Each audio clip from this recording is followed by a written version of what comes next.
that looks hot. But is it? Science.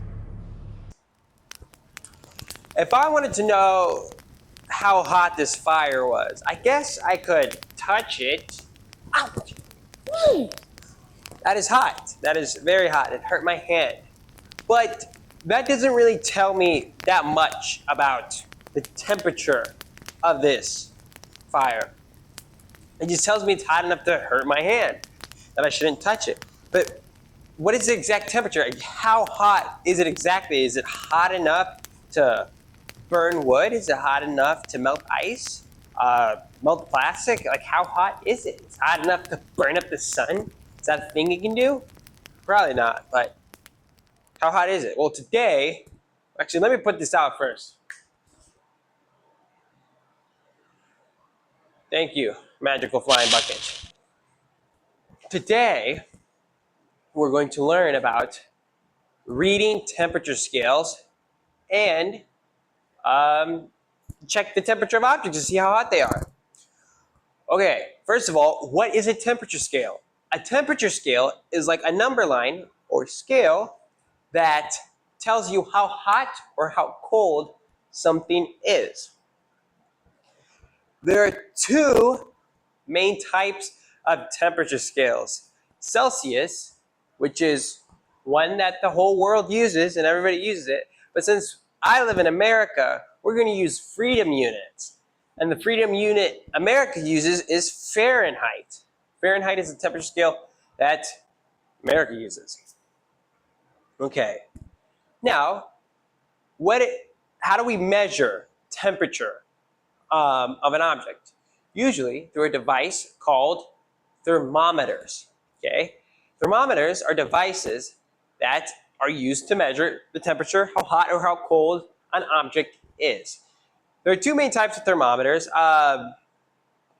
liquid thermometer or digital thermometer. Okay? Safety note, do not put thermometers in your mouth unless they're specifically made for putting them in your mouth, okay? And don't use a liquid thermometer that is broken. Okay, don't touch that.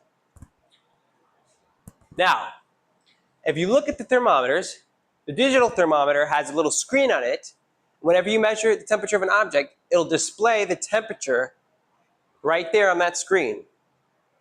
On the liquid thermometer, you see that there are numbers going up and down it. The liquid inside the thermometer will rise up to the temperature that you're measuring. Okay, so let's take an example, okay?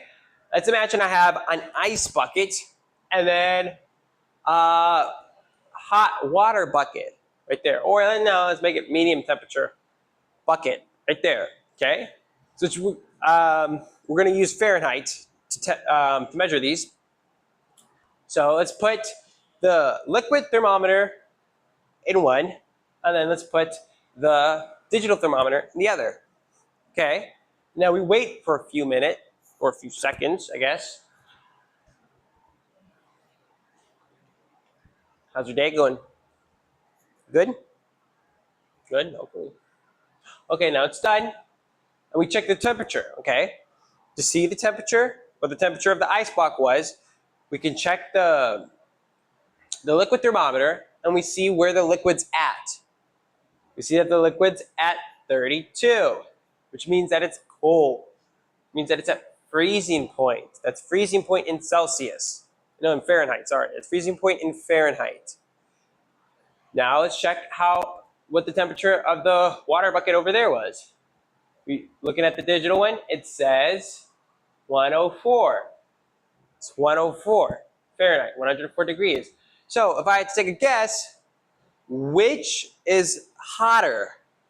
Is it the water bucket up here or is it the ice bucket down there? Which one had the higher temperature?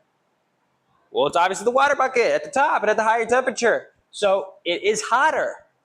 It's got a higher temperature, it's hotter.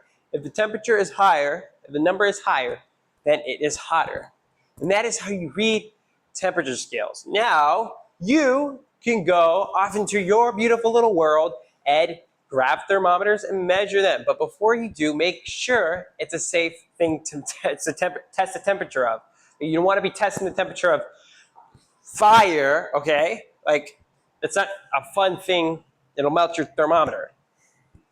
So act an adult to make sure that it's safe to test the temperature of that. But, keep on exploring, keep on measuring. Stay in school.